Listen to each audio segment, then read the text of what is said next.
कते सुंदर प्यारा भेंडरा हमर गाँव रे, एकरा छोड़ी दादा हमिन कहाँ जाऊँ रे। कते सुंदर प्यारा भेंडरा हमर गाँव रे, एकरा छोड़ी दादा हमिन कहाँ जाऊँ रे। आदिक माड़ल ढींडा पचकोनिया गाँव, मिली जुली रही हमनी प्रेमिक छाँव। सबके हाथे इलिम पुरखा के देल, सबके हियाँ देखा भाई आपस में मेल। आपन मेहनत से हम रोटी कमाओ रे, एकरा छोड़ी दादा हमिन कहाँ जाऊँ रे। लोह कुटीर उद्योग के बिछल है जाल, नाना रकम लोहा के बने है माल। हमड़ हथौड़ी गैता यार कोदार, बसुला टांगी हंसुआ रुखना तलवार। अपन हाथे हमनी सब कुछ बनाओ रे, एकरा छोड़ी दादा हमिन कहाँ जाऊँ रे। सबके रोजगार हियाँ चाहे कोनो जात, मगन भैला गलहत सोभिन दिन रात। क्यों है कारीगर तो क्यों बेचनिहार, क्यों मालकिन अपन करत व्यापार। रोजगार खोजले हमिन परदेस न जाऊँ रे, एकरा छोड़ी दादा हमिन कहाँ जाऊँ रे। कते सुंदर प्यारा भेंडरा हमर गाँव रे, एकरा छोड़ी दादा हमिन कहाँ जाऊँ रे। सूरज उगने से पहले घरों की छतों और खपड़ों से उठता धुआं परिश्रम की कहानी बयां करता है।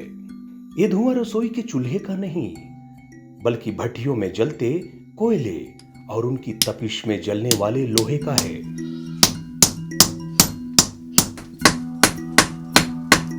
और इन लोहे से बनता है किसानों के लिए कृषि औजार, योद्धाओं के लिए हथियार और गृहस्थों के लिए घर के सामान। और इससे बनाते हैं लोहे के ये शिल्पकार, जिसे हम कहते हैं लोहार।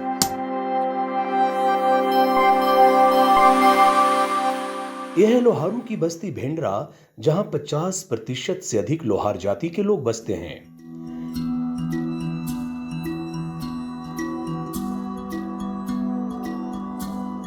भेंडरा बोकारो जिले के नावाडी प्रखंड में जीटी रोड से करीब 8 किलोमीटर दूर जैनियों के प्रमुख तीर्थ पारसनाथ की तराई में स्थित है। ये गांव 3 जिलों के बॉर्डर को भी छूता है। भेंडरा के ठीक उत्तर दिशा में पारसनाथ के ठीक तराई पर ग्रेंटन रोड है। वहाँ से 9 किलोमीटर दूरी पर एक जमुनिया नदी है और उसी के पास भेंडरा लोह नगरी बसा है। ये नगरी ऐसा जगह पे बसाया गया जहाँ 3 जिला का बॉर्डर है। आप यदि इस गांव से पूरब के तरफ जाएंगे तो आप धनबाद में पहुंच जाएंगे नदी क्रॉस करते ही। यदि आप उत्तर दिशा में नदी क्रॉस करते हैं तो आप गिरिडीह में रहेंगे, और यदि आप भेंडरा में हैं तो आप बोकारो जिला में हैं। लोहे की शिल्पकारी की वजह से ये गांव राष्ट्रीय स्तर पर अपनी पहचान रखता है। अविभाजित बिहार में इसे सेफील्ड और बिहार के नाम से जाना जाता था। लौह कला में दक्ष इस गांव के लोगों का मुख्य पेशा लोहे की कारीगरी और उसका व्यापार ही है। भेंडरा का इतिहास काफी पुराना है। कहा जाता है कि इस गांव को मुगल बादशाह शेर शाह ने अपने विशेष कार्य के लिए बसाया था, और वो काम था सैनिकों के लिए हथियार बनाना।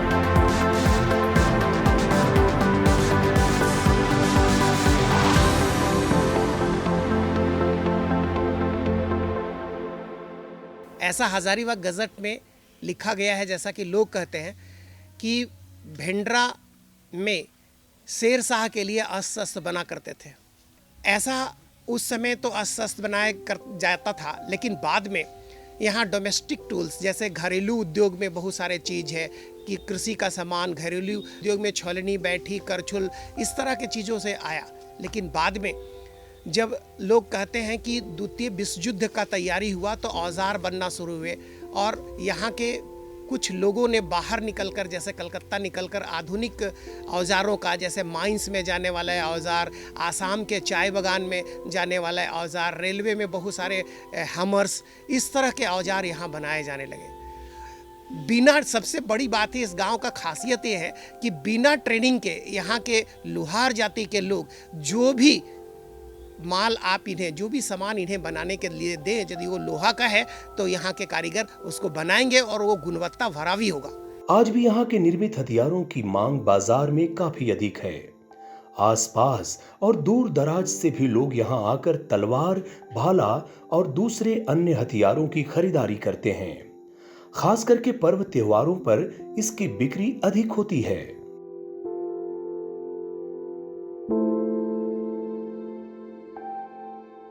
भेंडरा का नाम हम लोग वहाँ बहुत सुनते थे। यहाँ हथियार बढ़िया बनता है।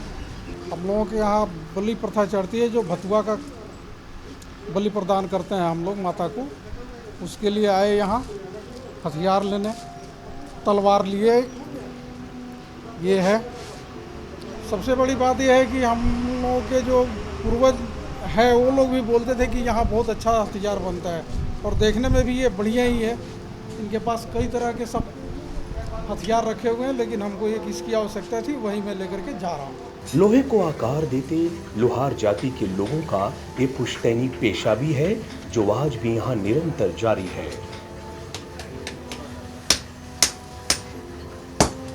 और यही इस गांव की पहचान भी है। लोहे के ये कारीगर आत्मनिर्भरता की एक मिसाल भी हैं। सशक्त ग्राम सशक्त देश की अवधारणा को साकार करते यहाँ के लोग रोजगारों का भी सृजन कर रहे हैं। प्रत्यक्ष और अप्रत्यक्ष रूप से ये गांव हजारों लोगों को रोजगार मुहैया करा रहा है, जिसमें सिर्फ इस गांव के लोग ही नहीं बल्कि आसपास के गांव के लोग भी इसमें शामिल हैं। जीटी रोड पर आपको कई ऐसी दुकानें मिल जाएंगी जहां यहीं के बने सामानों की बिक्री होती है। ये जो आप देख रहे हैं दुकान, और ये जो जीटी रोड में बहुत सारे दुकान है, तो ये दुकान मैंने मान लीजिए हमारे पूर्वजों को ने मैंने 100 साल से अधिक से भी ज़्यादा ये हमारे बाप दादा के टाइम से ये चलता हुआ आ जा रहा है। और यहाँ पथरीलू ज़मीन है हमारे पास। यहाँ मैंने मान लीजिए कि उपयोग करने के लिए कुछ भी नहीं है, न धान न चावल, कुछ भी मैंने पैदावार ही नहीं हो सकता। तो इसीलिए हम लोग ये कारोबार करते हैं, और अगर भेंडरा से सामान ला करके यहाँ पे बेचते हैं। आधुनिकता के इस युग में भी भेंडरा में आज भी अधिकांश लौह निर्मित वस्तुओं का निर्माण परंपरागत तरीके से ही होता है। वही चूल्हा, वही भौंती, वही हथौड़ा, वही छेनी, मगर गुणवत्ता ऐसी कि मशीनें भी शर्मा जाए। मगर चुनौतियां तो हैं। वक्त के साथ परंपराएं धूमिल होने लगती हैं, परिस्थितियां भी प्रतिकूल होती जाती है। मगर प्रतिस्पर्धा के इस युग में भी लोहे के शिल्पकार धुएं की घुटन और आग की तपिश के बीच फौलाद का निर्माण करते हैं। पूरा परिवार इस काम में जुटा होता है। लोगों को समय की कीमत और पैसे के महत्व का पता है। यही कारण है कि खाली वक्त में भी यहाँ की महिलाएं अगरबत्ती बनाने का काम करती हैं।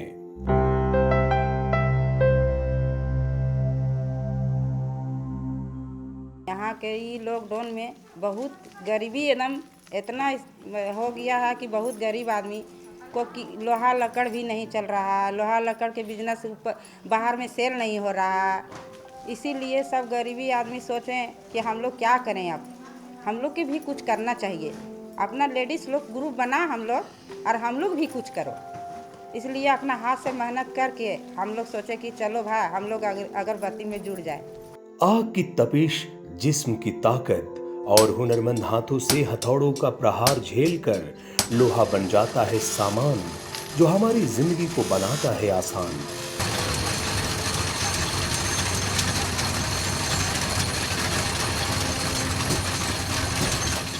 पर लोहे के इन शिल्पकारों का जीवन इतना आसान नहीं है। कभी भेंडरा का लौह उद्योग चरम पर था, इसकी तूती बोलती थी, पर आज स्थिति बहुत बेहतर नहीं कही जा सकती। पुश्तैनी पेशे का साम्राज्य कमजोर सा पड़ने लगा है। कई लोग अब अपने बच्चों को इस पेशे से नहीं जोड़ना चाहते। तो हमारा बाबूजी कर रहे थे, मैंने उसी के देख करके हम लोग जुड़े हैं। इसके अलावा ड्राइवरी हम करते थे, लेकिन उसमें हमको ठीक नहीं लगा, जिसके कारण हम एक काम में जुड़ गए। हाँ, अभी तो चल रहा है, लेकिन हम लोग बाल बच्चा को इसमें नहीं जोड़ेंगे। मैंने बहुत दिक्कत है ये सब आग उग लेके, गर्मी उर्मी, मैंने हाथ पैर सब जल उल जाता है। जिसके चलते हम लोग बाल बच्चा को नहीं इसमें जोड़ेंगे। भेंडरा के घर घर में लोहे के सामान बनाए जाते हैं।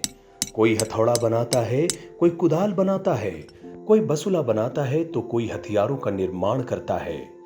यहाँ सैकड़ों कारीगर काम करते हैं। एक कारीगर प्रतिदिन 500 से 700 रुपए तक की आमदनी प्राप्त कर लेते हैं। वही 500-600 रुपये करके हर आदमी को? नहीं, मिस्त्री का 600, आई लोग को 400। बेरोजगारी आज एक बहुत बड़ी समस्या है। ऐसे में भेंडरा का ये लौह उद्योग लोगों को रोजगार मुहैया करा रहा है। आसपास के सैकड़ों लोगों को रोजगार देकर उनकी आजीविका को भी सुनिश्चित कर रहा है।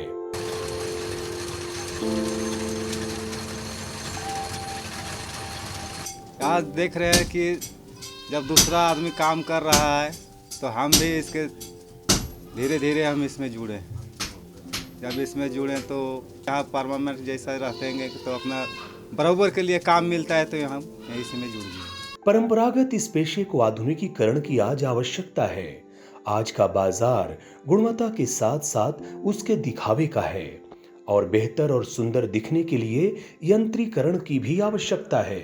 यंत्रों के उपयोग से उत्पादन में वृद्धि होगी, श्रम और समय दोनों की बचत होगी और मुनाफा भी अधिक मिलेगा। हमारा ये जो काम है ये धीरे धीरे नीचे स्तर की ओर जा रहा है। इसका कोई आधुनिकीकरण नहीं हो पा रहा है, जिसके वजह से हम लोग भी इस काम से धीरे धीरे छूटते हुए जा रहे हैं। हम लोग चाहते हैं कि हम लोग जैसे बाहर जाते हैं काम करने के लिए तो हम लोग को वहाँ 20-25 हज़ार 30 हज़ार रुपये का पेमेंट मिलता है, तो हम लोग ये काम छोड़ करके मजबूरीवश वो काम करने के लिए जाना पड़ता है। और इसी बीच हम लोग का क्या होता है कि घर परिवार से भी दूर रहना पड़ता है। घर परिवार की बहुत याद भी आती है, फिर भी हम लोग आ नहीं पाते हैं। अगर यही काम को यहाँ पे नई आधुनिकीकरण किया जाए और यहीं पे हम लोग को 20-25 हज़ार नहीं, कम से कम 10-15 हज़ार का भी अगर व्यवस्था किया जाए इनकम का, तो हम लोग बाहर जाने से बच सकते हैं। हम लोग फिर बाहर जाने के लिए विवश भी नहीं रहेंगे। भेंडरा एक लौह ग्राम है। लोहे के कुटीर उद्योग यहाँ की पहचान है। आत्मनिर्भर भारत की संकल्पना को साकार करता ये गांव माननीय प्रधानमंत्री नरेंद्र मोदी के लोकल फॉर वोकल के नारे से काफी उत्साहित भी है। इससे स्थानीय लोगों की आय में वृद्धि होगी, जिससे क्षेत्र का विकास भी होगा। गांव के लौह व्यापारी गणेश प्रसाद चौरसिया भेंडरा की कहानी बताते हुए कहते हैं कि पहले यहाँ घरेलू सामान ज्यादा बनते थे, जिसका व्यापार बिहार और उसके पड़ोसी राज्यों में होता था। दूसरे राज्य के व्यापारी यहाँ से माल बनवाते और अपना ब्रांड लगाकर उसे बेचा करते थे। तब यहाँ के लोगों ने निश्चित किया कि हम अपने सामानों की ब्रांडिंग खुद करेंगे और लोगों ने मिलकर इस काम की शुरुआत भी कर दी। यहाँ के कारीगरों को प्रशिक्षण दिया गया, गांव में बिजली की व्यवस्था की गई और फिर ऐसे शुरू हुई भेंडरा की विकास यात्रा की नई कहानी। पहले क्या था कि डोमेस्टिक माल ज़्यादा बनता था हमारे गांव में, और हम लोग दूसरे व्यापारियों पर हमारे पिताजी वगैरह निर्भर करते थे, और भी गांव के व्यापारी लोग थे। वो कगड़ा के मरवाड़ियों, बंगालियों या आसामियों पर निर्भर करता था। यहाँ से फोर्जिंग माल बनता था और फोर्जिंग माल ही वहाँ पर लोग बेचते थे अपना ब्रांड लगा के। तो 1957 में लड़के बिजली लाया गया यहाँ पर, 57 में वायरिंग हुआ, 1957 में विद्युतीकरण हो गया, जल गया। तो हमारे पिताजी वहाँ तो सान पॉलिश वगैरह देखते तो वही मशीन सब खरीद के तुरंत अपने कारखाना में बैठाए, और वहाँ से कुछ मिस्त्री लोगों को लाए, बंगालियों को, जो यहाँ का लड़का लोगों को ट्रेनिंग दिया ज़्यादा पैसा दे करके, और यहाँ का लड़का लोग सीखा। उसी तरह से ग्राइंडिंग पॉलिश होने लगा और हम लोग अपना ब्रांड BCI ब्रांड चलाए, रजिस्ट्रेशन करवाए। उस ब्रांड से माल हम लोग कटरा वगैरह हम छोड़ने लगे। उसी ब्रांड का माल डिफेंस में जाने लगा। बिहारी अफसर लोग आए और कुछ बंगाली बोला कि आपका ही ब्रांड का माल ये लोग बेचता है, तो आप रजिस्ट्रेशन क्यों नहीं कराते हैं? वही लोग हमारे पिताजी को बताए थे ऐसा ऐसा रजिस्ट्रेशन कराओ, हम मदद करेंगे। तो वहाँ के कर्नल साहब थे आपका हेस्टिंग में, मिलिट्री में, तुम कराओ। तो वो लोग रजिस्ट्रेशन हम लोग करवा लिए दिसंबर में 1963 में। तब तक चाइना का युद्ध समाप्त हो चुका था और देश में बहुत ज़्यादा मात्रा में हैंड टूल्स का खपत था, और किसी चीज़ था नहीं जानते हैं हम लोग का लाइन का। तो रजिस्ट्रेशन कराया, SSI से हम लोग रजिस्ट्रेशन कराया, उसके थ्रू से हम लोग को टेंडर मिलना शुरू हुआ। हम लोग कोर्ट करने लगा, ऑर्डर आने लगा। हम लोग सैंपल भेजे, बढ़िया बनाए कारीगर लोग भी उस ज़माने में, अभी के ज़माने से अच्छा कारीगर लोग थे, बहुत अच्छा। और जो कहते थे सुनते थे, और अच्छा मुँह मंगा दाम उन लोग को हम लोग दिया, जैसे उन लोग को रोजी रोटी चले। सब कारीगर लोग, हेमन मोल लोग आकर्षित हुए हम लोग का काम से, और बहुत बढ़िया माल बना के हम लोग डिफेंस में दिए। 1 साल के अंदर हम लोग छा गए ईस्टर्न जोन में। भिंडरा के शिल्पकारों का हुनर और परिश्रम रंग लाया। भिंडरा खुद में एक ब्रांड बन गया। इनके उत्पादों की गुणवत्ता को देखते हुए कई बड़े बड़े सरकारी संस्थानों से ऑर्डर भी आने शुरू हो गए। बाजार में इसका वर्चस्व कायम हो गया और इसकी ख्याति सुनकर बर्मिंघम से फॉर फाउंडेशन की टीम भी यहां पहुंची। यहां के कारीगरों की कार्यकुशलता से प्रभावित होकर उन्होंने भिंडरा को सेफील्ड ऑफ बिहार के नाम से संबोधित किया। भिंडरा को इंडस्ट्रीज को डेवलप करने में बिहार गवर्नमेंट में एक डायरेक्टर थे, उपेंद्र महारथी, नाम सुने हैं उनका, डायरेक्टर ऑफ इंडस्ट्रीज। बहुत वो भिंडरा आए, देखे ईखे। उसके बाद उन्होंने, और हमारे यहाँ का विधायक हुआ करते थे कृष्ण वल्लभ सहाय, डुमरी कॉन्स्टिट्यूंसी था, तो उन्होंने उपेंद्र महारथी को यहाँ भेजा। तो आया तो देखा कि इतना बड़ा इंटीरियर में इतना बढ़िया इंडस्ट्री चल रहा। तो 1952 के नवंबर महीना में फॉर्ड फाउंडेशन की टीम इंडिया आई और बिहार का भी दौरा हुआ। तो बिहार का दौरा में एक तरफा उपेंद्र महारथी खींच के भिंडरा ले आए और बहुत बढ़िया एग्जीबिशन लगा था यहाँ पर। बहुत वही था, देखा, प्रभावित हुआ और उन्होंने नाम दिया Bhindra is the Sheffield of Bihar. कर्म प्रधान ये गांव शिक्षा के क्षेत्र में भी शुरू से अव्वल रहा है। बेटे बेटियां दोनों को पढ़ने का यहाँ पूरा अधिकार है। गांव में अपना 10th पास किया है, ठीक है, और मैंने ग्रेजुएशन हजारीबाग से किया है, क्योंकि यहाँ पे ट्रांसपोर्टिंग का बहुत सारा प्रॉब्लम है, जिसके कारण गर्ल्स ये अफोर्ड नहीं कर सकती है कि वो डेली मतलब यहाँ से धनबाद जाए पढ़ाई के लिए, क्योंकि यहाँ पे जो चीज़ बनाया जाता है लोहे से, तो वो कहीं पे अवेलेबल उस टाइप से नहीं हो पाता है जिस तरह यहाँ पे बनाया जाता है। तो ये थोड़ा फेमस है हमारे गांव का। यहाँ के लोगों में आपसी एकता भी काफी है। सभी एक दूसरे का सहयोग करते हैं। गांव के विकास के प्रति इनकी प्रतिबद्धता गांव और यहाँ के व्यापार को एक नई ऊंचाई की ओर भी ले जा रही है। इस गांव ने करीब 3 से 4 हजार लोगों को रोजगार प्रदान किया है।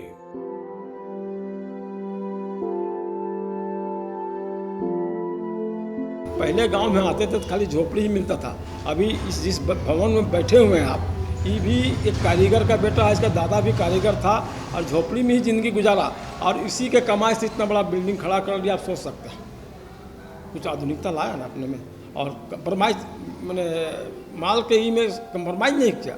गुडविल बना कर रखा तो गुडविल बनाया, आज का मार्केट पकड़ा है। तो आज उसी के बदौलत अभी गाँव में जो देखिएगा सब पक्के के मकान बढ़िया ही तो चल रहा है उसमें। भिंडरा आज भी लोहे की शिल्पकारी के लिए जाना जाता है। पुरानी पहचान आज भी यहाँ कायम है, पर वो पुराने सुनहरे दिन आज नहीं हैं, लेकिन कारीगरों के हाथों का हुनर आज भी यहाँ जिंदा है। हमारे पिताजी, स्वर्गीय पिताजी, वार के टाइम से ही कलकत्ता में कारोबार करते थे। कलकत्ता से कारोबार करते थे। यहाँ का बना हुआ सामान जीटी रोड लेकर के जाते थे और पार्टी कलकत्ता से आती थी गाड़ी लेकर के, और उसी में लेकर के पिताजी को भी बैठा करके लेके चले जाते थे कलकत्ता, और वहाँ बेच करके वो पैसा लाते थे जो गांव से लोगों को फिर काम देते थे। हाय रे भिंडरा, आज देख करके बहुत दुख होता है, आंख से आंसू छलक पड़ती है। बोलने के लिए शब्द नहीं मिल पा रहा है कि वो समय कहाँ चला गया। उस समय हमारे जितने भी गांव ग्राम के लोग थे, एक मिस्त्री 27 रुपया कमाता था सारा दिन मेहनत करके, सुबह से शाम तक में। उसके साथ जो हेल्पर काम करते थे, ठीक उसका आधा उसको मिलता था। इतना खुशहाल रहता था जो पूछने के लायक नहीं। आज वही मिस्त्री कुछ दिन पहले तक, अभी नहीं है, कुछ दिन पहले तक इसी भिंडरा में 700-800 रुपया का कमाई पर डे करते थे, लेकिन वो खुशहाल नहीं थे। पूछते थे लोग, आकर के कहते थे हमसे कि आनंद बाबू क्या हो गया भिंडरा को, आप ही के यहाँ काम करते थे, 27 रुपया में परिवार के साथ मस्त रहते थे। आज 700 रुपया कमा करके दुकान में लास्ट में जब रात में जाने लगते हैं तो दुकानदार बुला के बोलता है कि 13 रुपया तुम्हारा बाकी जा रहा है। यहाँ के व्यापारियों का कहना है कि हमारे आसपास कई बड़े संस्थान हैं जिनकी मांगों को पूरा करने में हम पूरी तरह से सक्षम हैं। यदि ये हमें ऑर्डर दें तो हम उन्हें बाजार से बेहतर माल दे सकते हैं। साथ ही ये चाहते हैं कि सरकार हमारी मदद करे ताकि हम अपने इस पुश्तैनी पेशे को जिंदा रख पाएं।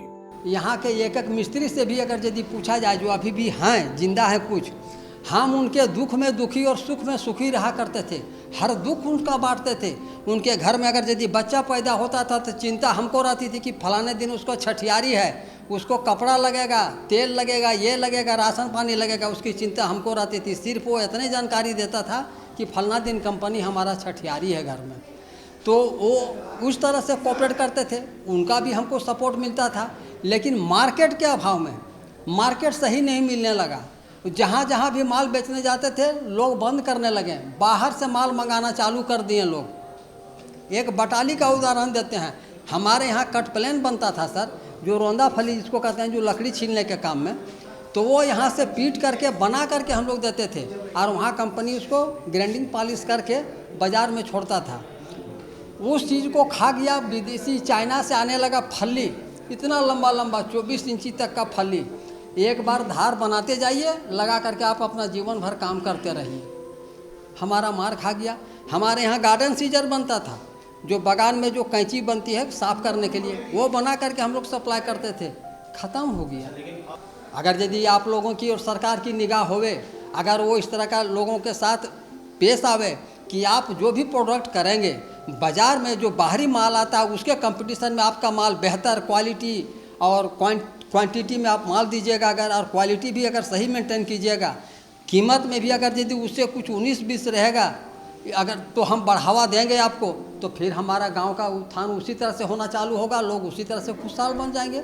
ये है अशोक विश्वकर्मा, जो करीब 15 सालों से लोहे के इस व्यापार से जुड़े हैं। इन्होंने छोटे स्तर से इसकी शुरुआत की थी और आज इनके पास कई दुकानें हैं। ये लोहे की वस्तुओं का निर्माण और बिक्री दोनों करते हैं। मैंने झरिया, धनबाद इस तरह थैला में भर करके यहाँ वहाँ बहुत लेकर के बेचा करता था और इसी तरह मेरा व्यापार चलाते चलाते उसके बाद उसको लेन देन करते करते मैं कुछ ऊंचा स्तर पर लाए। आज मैं बढ़िया उससे मतलब कि जगह पर हूँ और अच्छा इनकम है और इसी तरह मतलब कि लेन देन करते करते उसके बाद आज दो दुकान चलता है मेरा, जिसमें छः वो मिस्त्री और उसमें हेल्पर मिस्त्री लेकर के काम करता है। हथौड़ों और घनों की आवाज से शुरू होती यहाँ की सुबह में भले ही आपको मिठास की अनुभूति नहीं होती हो, मगर आप निराश न हो। यहाँ सुरों के शहंशाह के तान भी मौजूद हैं, जो आपकी हर थकान को मिटा देगा। खटल बादे काहे कांदले